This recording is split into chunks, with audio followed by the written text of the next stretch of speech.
welcome to Historical Happy Hour, the podcast that explores new and exciting historical fiction novels. I'm your host, Jane Healey, and in today's episode, we welcome New York Times bestselling author Lisa Barr to discuss her latest novel, The Goddess of Warsaw, which just released, May 28th.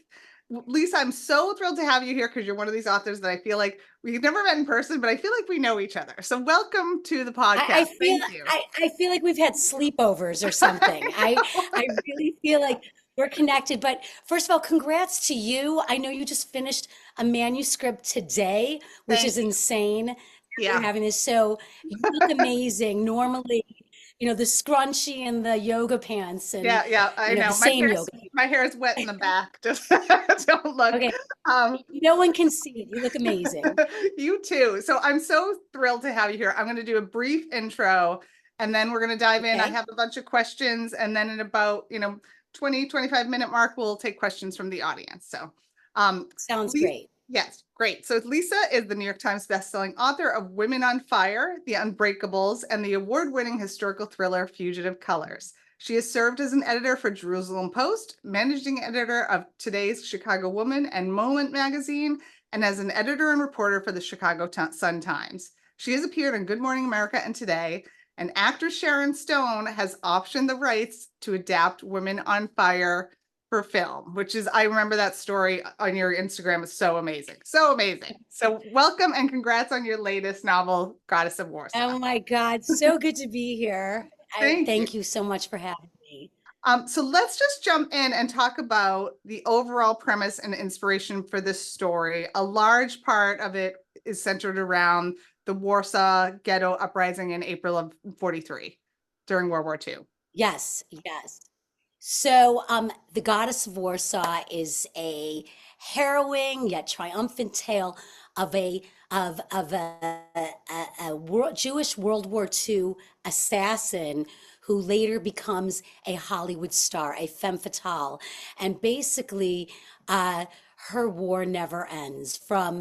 It takes place in Poland in 1943, covering really the 1 month of the Warsaw Ghetto uprising. And for those who don't really know too much about it, the Warsaw Ghetto uprising is the most important and crucial Jewish revolt during World War II. And it was basically a David versus Goliath scenario. And the Nazis came in to crush this revolt and thought it would be over in basically 45 minutes. They were literally singing, and the Jewish resistance kept them at bay for over a month. And we're talking tanks versus homemade grenades.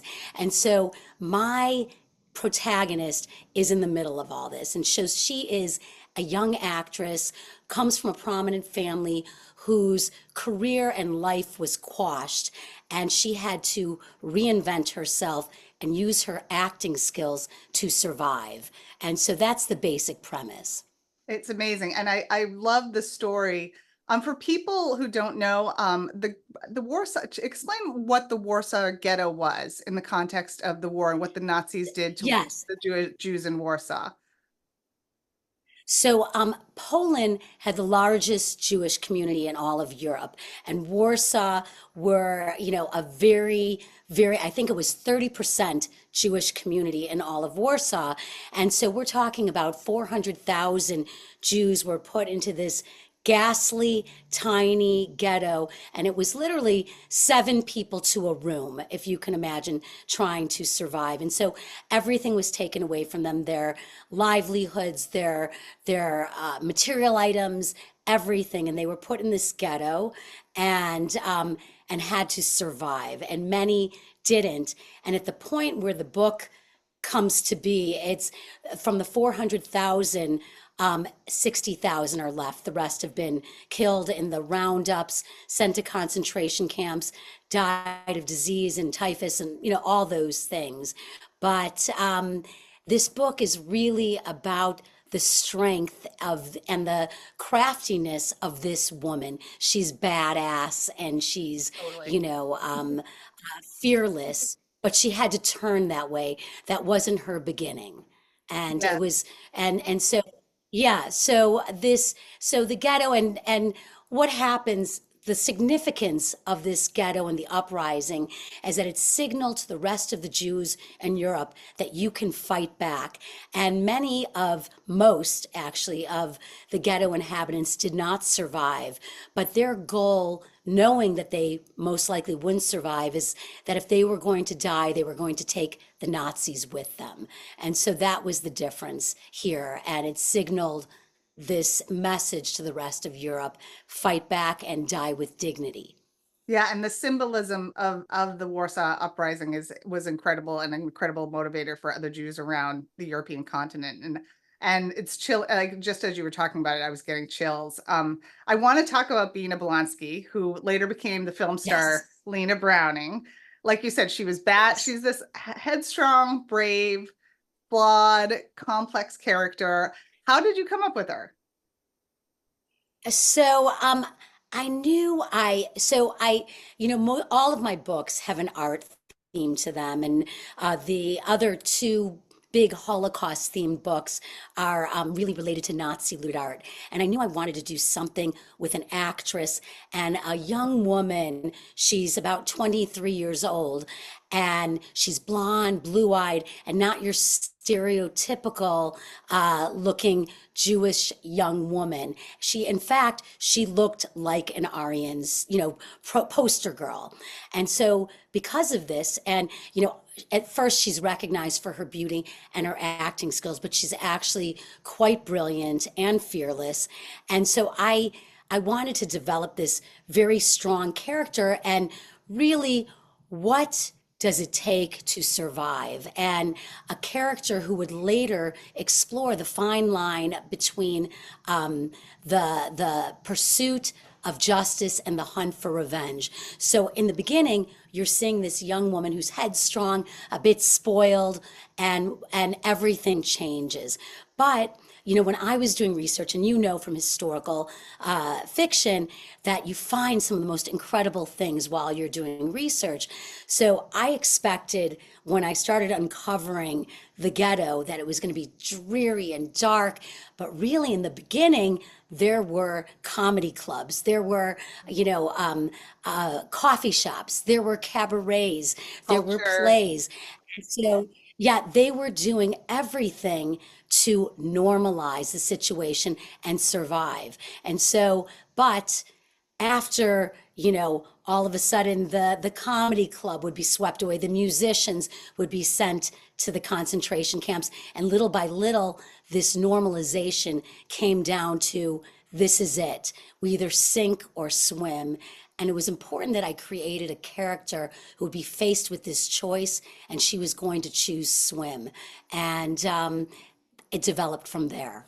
Amazing. There was another strong female character in that part of the book, Zelda, and I thought she was another Yes. fascinating, strong-willed, broken, but brave. Talk about her and what the role she played in the Yeah. story.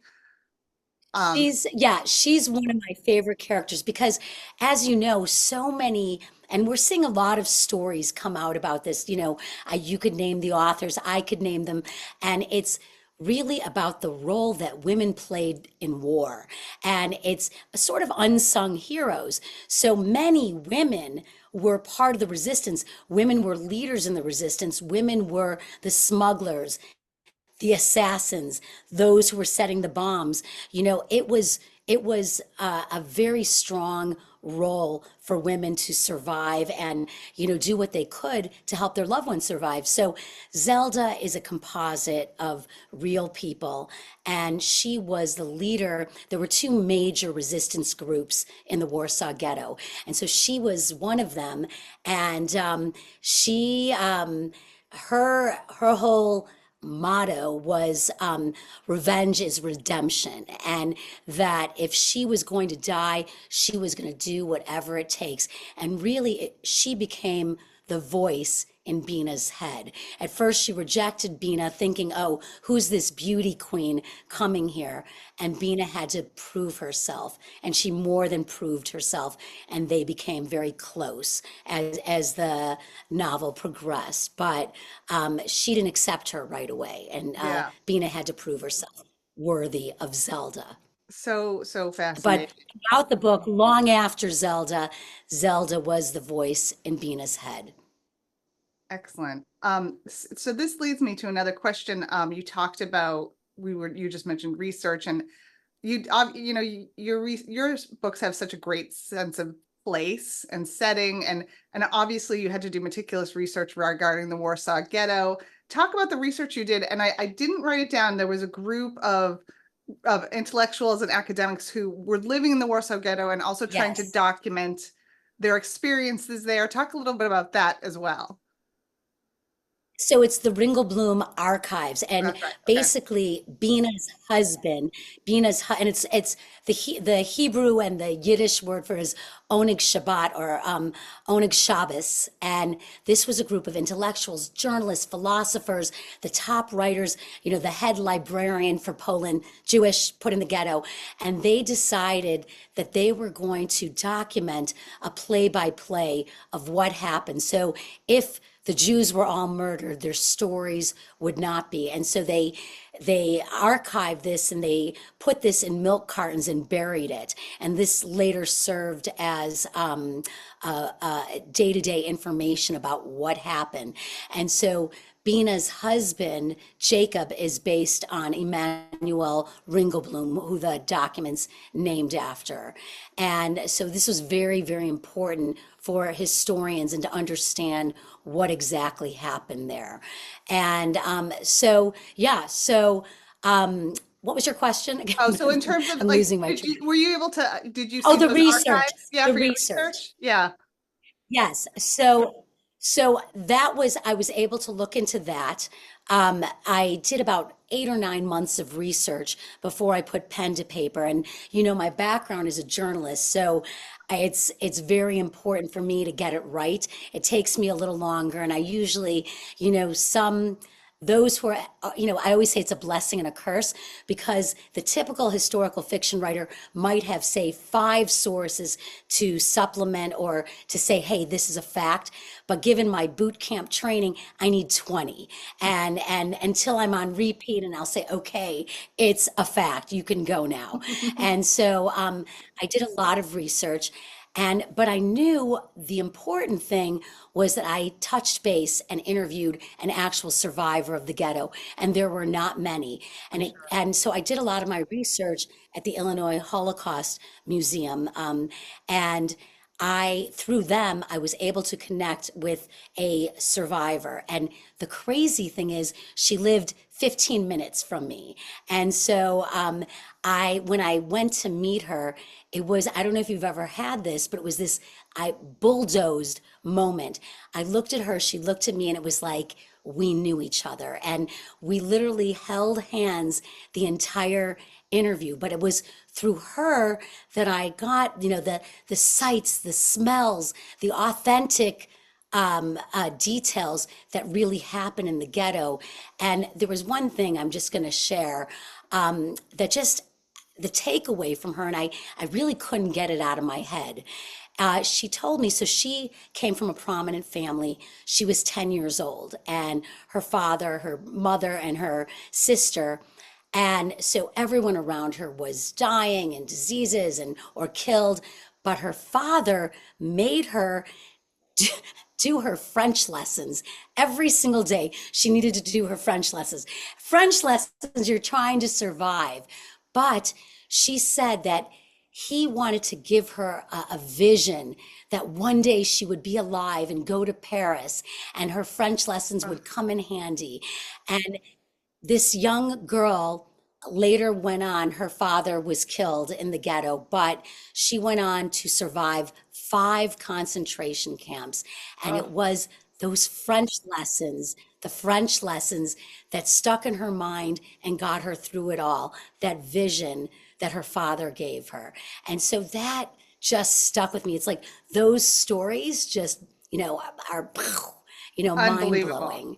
Unbelievable. Yeah. Yeah. So it was a lot of research, but this woman was the one for me Yeah. with this. What a gift to be able to talk to It was her. a gift. Yeah, that's Yeah. amazing. Um, So, Yeah. I was reading your booking sheet and I remembered after I read it, you're a daughter of a Holocaust survivor yourself. Yes. And I had Yes. forgotten that. And so, obviously there's some chilling parallels to some of the events in the story to what happened on October 7th here. And talk about how your heritage, being a daughter of a Holocaust survivor, how does this influence the kind of stories you choose to write?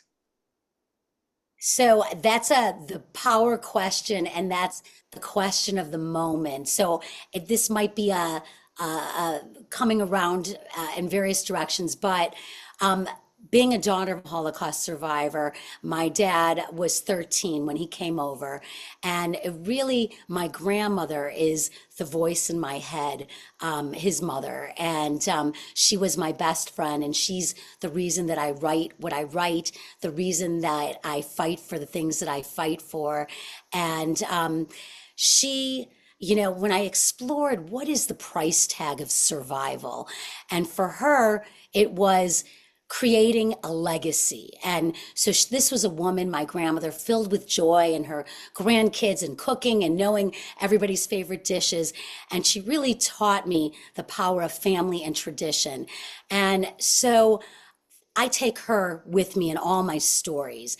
And as you know, October 7th happened, and this book, I was in the middle of edits, and it was, a lot of times you can escape from real life events as authors into our books, but I had no escape because so much of what happened, say 1944, was so eerily parallel to what's going on in 2024. And, so part of me, it was very hard, and part of me is so relieved that this is the book that I can tour on, because as a very proud Jewish author, I have been blacklisted. I have been review bombed. I have had at least 50 a day of, terrorist types, attacking my sites, and so I've had to stand strong. And it's been a tough go of it. Yeah. But I have my grandmother's voice in my head. I have, I will not be silent going on repeat in my head. But it hasn't been easy. Admittedly, it's been a tough go of it. And I have I'm one of the founders of the Artists Against Anti-Semitism, which started with a group of authors, 5 or 6 of us, saying, what do we do? How do we navigate this? And then it blew up to 35 authors and then 100 people being involved. And so that has been a great outlet for me in particular. But it has been a tough go. And Yeah. the one thing that has been the super bright part of this are those upstanders, people who aren't Jewish or people I'm meeting on the road with this who are standing, as allies. And so that just makes it so much easier. But it is a very big parallel to my book, which is kind of crazy. Kind of crazy. And thank you for sharing all of that. And I'm so sorry for Yeah, everything you've no, been through this year, because no, I've followed along and I yeah, know it has not been easy. And I think you're I so know. And you've been so inspiring. supportive.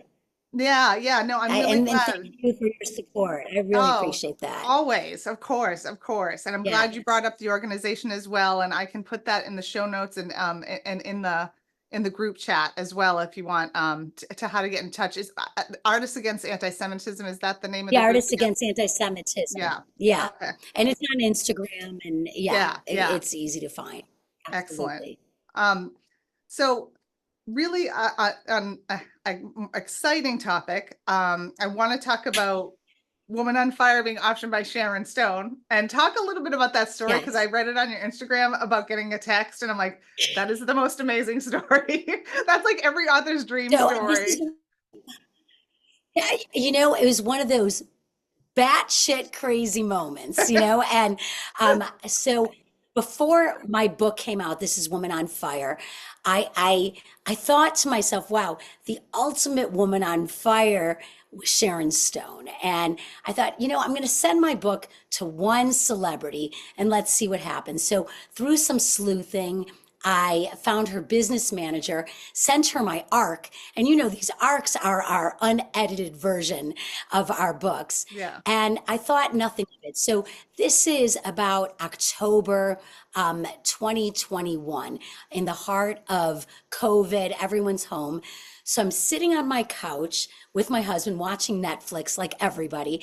And all of a sudden, I get a text and it said, "Hi, it's Sharon Stone.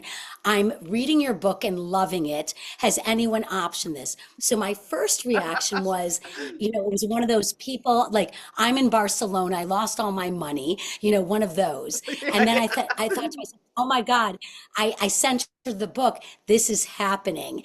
And so within 6 weeks of that, it was December 23rd, right before Christmas, and we signed a deal that she would be optioning and producing this book. And it was so crazy. And then just another fun story. Um, the book came out in March of that year, and I'm on a plane, and the plane lands, and this is announced in Deadline. And so I looked, and I announced to the whole plane, and I said, "Oh my God, Sharon Stone just optioned my book." So the entire plane was in on this. It was one of those crazy moments. Oh, So it's so she's been lovely. amazing. Yeah, yeah, she's lovely and warm and generous, and everything is super slow because, you know, the writer's strike and all those things. So it's in a bit of a hold until things start moving. But she has been very wonderful and supportive of my work, and that's been a fun part, getting to know her. So, yeah. Amazing. So huge congratulations. I know how hard, like it's Thank like you. lightning in the bottle for this Yeah. stuff to happen, right? So Yeah, that's so it's great. crazy. Yeah. Now, have there been Yeah. Thank you any so talk much. about Goddess of Warsaw for film stuff? Any There movie there options? has been there's a couple things like moving right now. And as soon as it happens, I will come to you and tell you. But it's sort of just being, let's see if this person's interested, that person, and they have it, and we'll see what happens. I mean, I feel like this is extremely cinematic, and Oh I'm yeah. hoping, you know, so we'll Yeah. see what happens with that. Now, so this Yeah. is a question I've ended up asking every time because I love books and movies so much. Who do you see playing Bina in the movie? Like in the movie version of this? Like, do you have any So, ideas? in my mind, well, yeah, in my mind, while I was kind of inspired, I've had this for Sienna, the woman who's interviewing her for her life story, which is Mhm. beginning.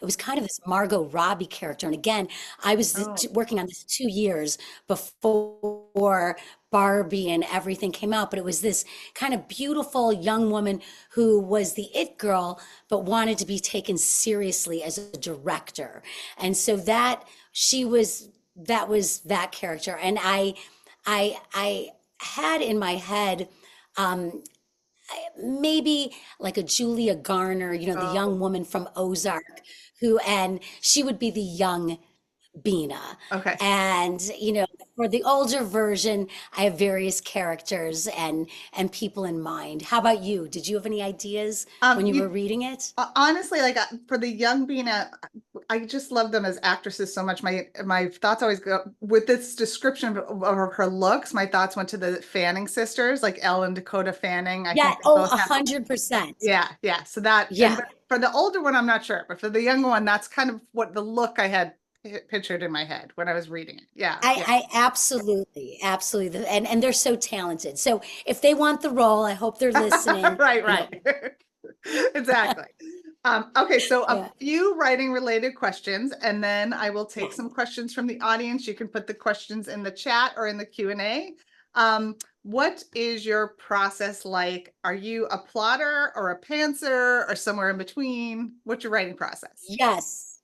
So that's our golden writer's question. So I am a hybrid. So if you came to my house during, like, after I finished all my research and I'm ready to start plotting this book, you would think some crazy woman lives here. So my kitchen table is opened up with the, leaves out my dining room table, top to bottom. Both tables are note cards and sticky notes, lots of colors and sort of crazy. And this is going on for about 2 weeks where I'm moving things and I'm plotting with history. You have to get the timelines right. Exactly. But this goes on for about 2 weeks. I also make a very intensive dossier of my characters. I mean, I know what their scent is like. I know what they smell like. And even lots of details that do not go in my book, but that I know. And so when I start writing them, they're inside me. After those 2 weeks, I push it all aside and then I sit down and I start writing without looking at any of these notes. And unlike a lot of writers, I don't write a messy first draft. I write and I think this is the journalist inside me. So every chapter is in really good shape before I move to the next. And so sometimes things happen in that chapter where I'll say, okay, you need this, or this needs to happen. But by the time I finish my first draft, it's really like perhaps someone else's third draft. So it Okay. takes me a lot longer, but it's in really good shape. So, and then of course I do the editing and the rinse and the repeat and all those things. Yep. But Yep. that's the process. I guess I'm a hybrid. Yeah. Yeah. A little bit of Yeah. both. Excellent. So Yes. this is a Yes. multi-timeline narrative. The structure Yes. of it, was that the plan from the beginning when you were planning this out and thinking about it? So it really was because the big question for me was, how do I showcase the darkest chapter of World War II's history with a Hollywood twist? So it was going to go one of two ways. It was either going to be Warsaw, Hollywood, a big mashup mix up. But I felt like I didn't want to give the reader whiplash. And so I wrote it in almost 3 blocks where it's 1943 Warsaw. Then you go to 1956 United States. And it's not a secret and no spoilers. She survives the war, but you learn that in the first prologue. Hmm. And then the end is happening right now. So it's this same woman's life over 3 acts, basically 3 blocks. And so when I turned it into my editor, I was praying to like the book gods, please may she go with this version of it and not ask me to dice and splice it, because I felt like this version was the right way to go. And so it was one night where I laid in bed a full night because I knew I was going to get my answer, and she went with what I turned in. So I was Oh, like, phew, that was the big just saved me 3 months or 4 months of work moment. And so, yeah, because of that, I was able to really work uh, it in the 3 blocks and write it that way, that's which great. I And felt I like like was that. I think as a reader, I like the not jumping around. I like kind of this like yeah. smoother transition. So yeah, I think it worked so well. Obviously, it's great. Thank you, thank you. Yes. So between in terms of fact versus fiction, how do Yes. you strike a balance between fact and fiction in your storytelling? And are there any strict rules you adhere to in terms of fact versus fiction? Yes. So it's a page turner, it's suspense. So I knew I was going to have to take real facts and maybe twist it a bit into, so that it would really move. I mean, obviously it's World War II, so you don't even have to fake the suspense. It's all right there. Hmm. But everything that feels real in this book is real. So many of the events, and I do have an author's note at the end, so the reader is aware of the very real scenarios and things that were at play in this book. Even the Hollywood was real because many Nazis escaped punishment or escaped justice and came to the United States had fake identities, but there was a real big contingency that moved to Hollywood that wanted to perpetuate the propaganda machine and actually, almost like the Hollywood Hitlers, Mhm. and create their own movie studio and really work it. And so because of that, I was able to move my actress, seamlessly from Warsaw to Hollywood at that time. Excellent. Um, what is the best writing advice you could give in terms of the writing, in terms of writing itself and also the publishing industry? I know that's two different things. So because there's a lot of authors, writers on who listen in. So what's some great writing Yeah, advice? yeah, no, I'm so happy and I love newbie authors and we have all been there and we have all been rejected. We could wallpaper. I remember interviewing in my journalist hat Scott Turow and he said that he literally wallpapered an entire wall with rejections. And so I always remember that. But if you love this, I mean, this business, can literally kill you. It's not for the faint of heart. And we're the most sensitive people, writers, and we have to take a lot of rejections and a lot of no's. So I always say, never take no for an answer. If a door closes, you go through the window. Start to develop a writer's tribe, even if it's one person, because writing can be so isolating and you're really alone with you and the computer. So if you can find another newbie author to pal around with, that makes things so much better. And sort of an off the books advice. You're about to turn in a manuscript. You're a new writer. Never say, this book gets really good on page 20. Okay. That's excellent Uh, advice. Yes. that that does not fly. Your book has to get really good in the first line, the first paragraph, because you might only get 5 pages tops. And because agents and publishing houses, they are going to say, does this writer grab me from line 1? So you do not get good on page 20. You get good on the very first page. And I cannot stress that enough because your book might be sensational, an Academy Award winner, New York Times bestseller on page 21, but you need to have it in that shape. So don't turn it in, even though you've pulled your hair out. Make sure that someone who is not your mother or sister read the book because they're going to love you no matter what. But someone who's going to be super critical of you that you trust is going to read it and say, hey, this still needs work. And, someone who can give you that advice. That's what you want. I mean, we all want the people to say, oh my God, I love it. This is the best book I ever read. But if you want the real deal, find someone who doesn't love you and is going to give it a strong read. And that is how So, you, a that's how you couple grow. things. That's excellent, excellent advice. That's That's how how you you grow. grow. And we have all been there. And anything that you see that you think, oh wow, this person has the life. I am telling you from experience, this right here is not an overnight sensation. I worked it. I've been rejected. I've had tears and I've gone to my husband, who am I? I don't know who I am anymore.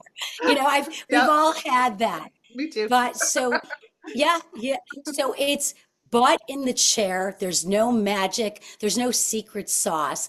Butt in the chair. If you love this, if you have to write, you're going to have to do the hard work, the sweaty work, and be prepared. There's very few that someone reads their book, it's the book, it becomes a New York Times bestseller, and they're new. It doesn't work like that in this No, business. not at all. No. Not at all. Not at all. Okay, there's some wonderful comments and questions that I'm going to take right now. But before I do, what is the best way for readers to keep in touch with you? Yes. So I'm an open book. I'm very communicative. Reach out to me through Instagram, Lisa Barr 18. My website, very easy, lisabarr.com. You could reach out to me there. But yeah, I would love that. I would love that. And Excellent. I'm on Facebook as well, Lisa Barr author, all the spots. Yeah, you're That would everywhere. be You're wonderful. really good at, you kill it I'm on kind of social media. everywhere. Yeah, I'm so sick of me, Jane. I gotta say, but I'm but not. yeah, I'm. Thank you, thank you. But Um, yeah, I'm everywhere, and I love readers and writers. So reach out. Excellent. Absolutely. Okay, so questions. This is a good one from Andrea Johnson. Did you go to Warsaw? Were you able to go to Warsaw for any of your research?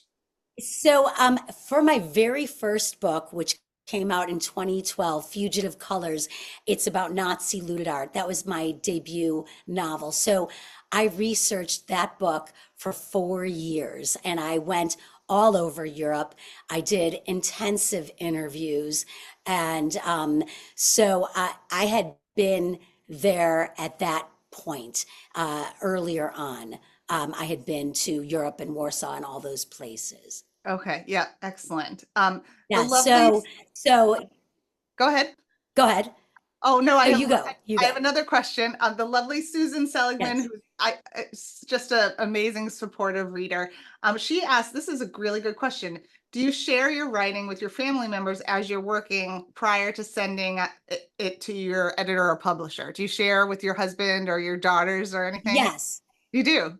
Okay, so this is kind of funny. So my husband is not a reader. Okay, not a reader. This is the guy I married. I guess you need that yin and yang, but he is my best editor I've ever had. So we go Awesome. on walks and talks, and I'll say, "Okay, I have this character and she's going to blow up this. How can I have?" And without even blinking, he has the scenario how it's going to happen. So everything I share with him, but Jane, you might appreciate this. He reads everything, but he will not read any of my sex scenes. And so he can't handle it. But mostly he said because he doesn't want to know what his mother is reading. So he can't. That's So funny. yeah, so I share everything with him. And in one of my books, The Unbreakables, which was kind of my departure, that my second book, very sexy women's fiction, there was a very strong mother and daughter relationship, and the daughter is a 19-year-old artist. And at the time, my middle daughter was a 19-year-old artist. So I would pass things by her. I'd read her dialogue and she would roll her eyes and say, "No one at 19 would ever say that." So she was my greatest resource and the biggest rejecter of any of various dialogue things. But I have three daughters and they're super supportive of my work. But it's really my husband who reads everything. And this book, The Goddess of Warsaw, my sister-in-law my husband's sister was my first reader, and she's a lawyer, and she was amazing. Oh, So yeah, I do have some family. oh, that's great. Yeah, That's read great. it. Um, Yeah. oh, this is a good question. Anonymous attendee asks, do you have any books about the Warsaw Ghetto uprising, fiction or nonfiction that you recommend offhand? Oh my God. Yes. There are so many great books about that. So, a fabulous writer, Judy Batista, she wrote a book, um, The Light of Days, and that was a huge resource for me. And it's the women of of the resistance, not just Warsaw, but everywhere. And it's nonfiction, but it reads like a thriller. So I Oh, would recommend that book. Excellent excellent. book. And it's won a lot of prizes too, but it deserves everything. It's a masterwork, Oh, actually. okay. That's a good one to know. And and I and in my author's notes, I do list some of the most important research items and books that really were helpful for me.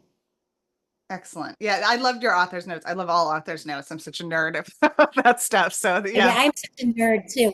I almost could read the author's notes first. Those are my favorites. So yeah, I'm with you.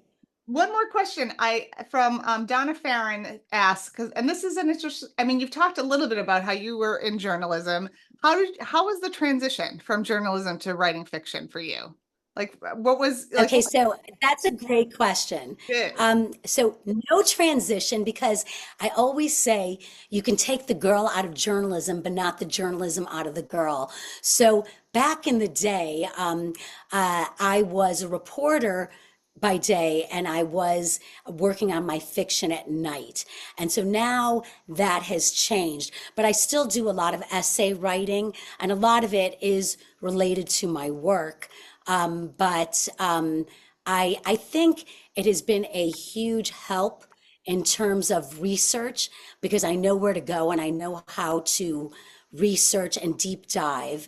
And it also really helps me leave cliffhangers for the reader. So the who, what, when, where, why, and how in each chapter, I know how to get it in and get out because I'm so trained with go get this story, there's a fire, or you have to interview 5 people, you have 10 inches, go make Mhm. that happen. And so you have to know how to get it in, how to draw in the reader, get in and get out. And I think that that has been super helpful for my work Yeah, good as an training. author. Yeah, absolutely. Good training. Yeah. Yeah.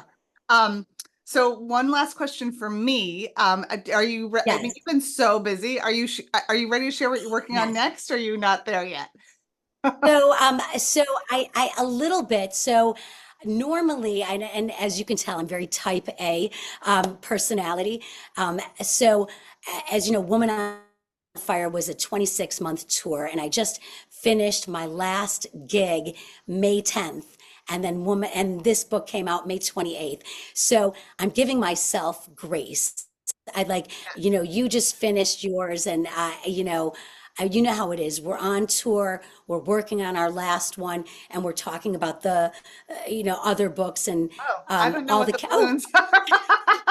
the balloons came out. I I love don't know it. how I did I that. love Okay. it. Okay, but we'll take it. Hey, Yeah. I love balloons. Okay, so perfect. So maybe someone pressed something. I don't know. Anyway, so it is taking place in World War II, but more on the American side. And it is the background, the history is the Ghost Army, which was a rogue um, uh, a deception unit that was sent, and we're talking artists and designers like Bill Blass and many artists were plucked from their schools to create this rogue unit that went to Normandy and faked a whole division that didn't exist. It was fake tanks, fake guns, fake ammo, and so it diverted the Nazis, and the real unit went in, and it was the thing that changed the course of World War II. So that's the backstory. But in my story, there's going to be a young, rebellious woman who's going to be drawn into this Rogue Unit 2.0. And, she's tattooed and she's, very rebellious. And they're going to combine sort of both then and now. And I'm really excited to write her, kind of a girl with the dragon tattoo like character. I love it. But have I created it yet? No. I'm still in the research stuff part of things, and I'm going to give myself some time to get into this slowly because I have a very busy, busy tour Yeah, coming you up. do. Yeah. Yeah, Well, this you was, as know. I knew it would be, was delightful. I could talk to you all night, and someday we'll meet in person and have a glass of I wine would love it. together. And Yeah. yes, in real time, this is going to happen with you, Jane. Absolutely. I would love it. Congratulations on all your success and best of luck with your Thank tour. you. And And everyone, and just oh, go ahead. yeah, I was going to say to you, you're so generous, and there's my husband. It's so generous, and you do so much for authors and books and history, and I appreciate it so much. While you have all your own work at the same time, so Oh, thank kudos to you. you. Thank you Thank for you all so that you much. I do. appreciate Really, that. Well, look, you're an author's author yourself. You're so supportive and it's just you're an inspiration. So we'll get together in the future, so hopefully this year maybe, and yes. And best of luck. Mwah, and have a great night. Everyone, thank Mwah, you and so thank much. you. All right, take care. Okay, Bye. thanks. Good to You see too. you. Take care. Bye-bye. Bye.